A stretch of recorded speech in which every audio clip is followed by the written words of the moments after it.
Ciao da Stefano Verona, Psicologia Semplice. Oggi cercheremo di capire come mai la persona dipendente persiste nel suo comportamento anche se pienamente consapevole di sbagliare. Per capirlo dobbiamo ricordarci che quando si diventa dipendenti, una parte del cervello richiede al soggetto di ripetere un comportamento o assumere una sostanza al fine di ripristinare un disequilibrio biochimico che è percepito come molto spiacevole. Tuttavia c'è un'altra parte del cervello, logica, razionale e portatrice di valori, che non approva tali comportamenti e ci ricorda di agire diversamente. Essa ci rende consapevoli che stiamo sbagliando e che dovremmo cambiare la nostra condotta. Si verifica quindi un fenomeno chiamato dissonanza cognitiva, studiato dal grande psicologo sociale Leon Festinger nel 1957. La dissonanza cognitiva è un fenomeno psicologico che si verifica quando una persona ha due o più convinzioni incoerenti tra loro o quando ha una convinzione ma agisce contrariamente ad essa. Questa incoerenza produce un disagio psicologico. Se io mangio dolci quando sono a dieta o faccio acquisti costosi anche se so di non potermelo permettere, sento quindi una sensazione di disagio che mi rovina il piacere di quello che sto facendo. Allo stesso modo, una persona che ha una dipendenza si trova costantemente in dissonanza cognitiva, poiché sa che sta mettendo in atto dei comportamenti assolutamente controproducenti per il suo futuro. Generalmente le persone dipendenti cercano di non ascoltare consigli e non pensare, per evitare di sentire disagio e continuare così a mettere in atto i loro comportamenti, salvo poi sentirsi stupide dopo averlo fatto.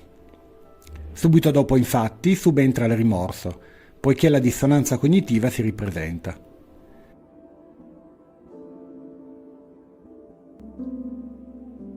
Per superare quel disagio, avranno sostanzialmente tre possibilità. 1. Interrompere il comportamento incoerente. 2. Modificare le idee che contrastano con il comportamento. 3. Costruire nella mente dei pensieri, delle idee o delle convinzioni che rendano più accettabile il comportamento e quindi meno incoerente. Essendo molto forte la spinta a proseguire quel comportamento, la prima opzione viene generalmente valutata solo dopo aver soddisfatto l'impulso. Ma quando il bisogno si ripresenta, e di conseguenza il disagio psicologico, si fa ricorso alle altre due opzioni. Facciamo due esempi. Ipotizziamo io sia molto in sovrappeso e sappia che dovrei dimagrire. Quando ho voglia di mangiare cibi ipercalorici, potrei dire a me stesso che la vita è già molto difficile e che non ha senso rinunciare ai pochi piaceri della vita. Oppure che dovrei accettarmi per come sono e che anche gli altri dovrebbero fare lo stesso. Potrei oppure dirmi che in realtà sbaglio ad essere così vanitoso nel mio voler dimagrire. Se seguirò la terza strategia, potrò invece dirmi che inizierò la dieta lunedì. Se sono a una festa, penserò che sarebbe scortese rifiutare una fetta di torta, ma che stasera salterò la cena per rimediare alla mia trasgressione. Ipotizziamo invece che io sia coinvolto sentimentalmente in una relazione patologica e distruttiva. So che non dovrei più continuare a frequentare quella persona, poiché mi sta rovinando la vita e mi sta togliendo serenità ed equilibrio. Ma, dato che non vi riesco, potrei cercare di convincermi che non bisogna fuggire dalle situazioni difficili, ma bisogna affrontarle. Che devo avere il coraggio di restare in quella relazione, per cambiare quella persona, per farla diventare migliore. Che sono io che devo cambiare comportamento e che se saprò farlo, la relazione potrà funzionare.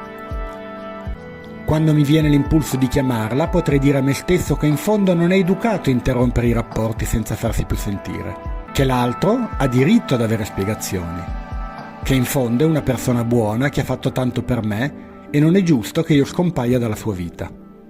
Potrei anche dire a me stesso che la contatto solo per chiarire definitivamente, poiché non voglio più vederla. Insomma, troverò dei motivi per chiamarla.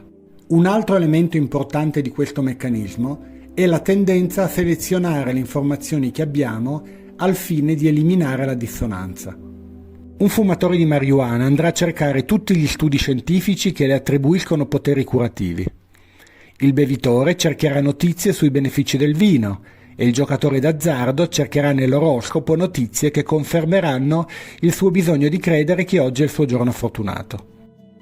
Cercheremo inoltre di tenere lontane le persone che ci ricordano che stiamo sbagliando e così facendo ci isoleremo e vivremo meno il disagio della nostra incoerenza. Quando l'impulso a un comportamento distruttivo è forte, come avviene nelle dipendenze, noi cerchiamo di modificare le nostre convinzioni e le nostre credenze per continuare con quel comportamento.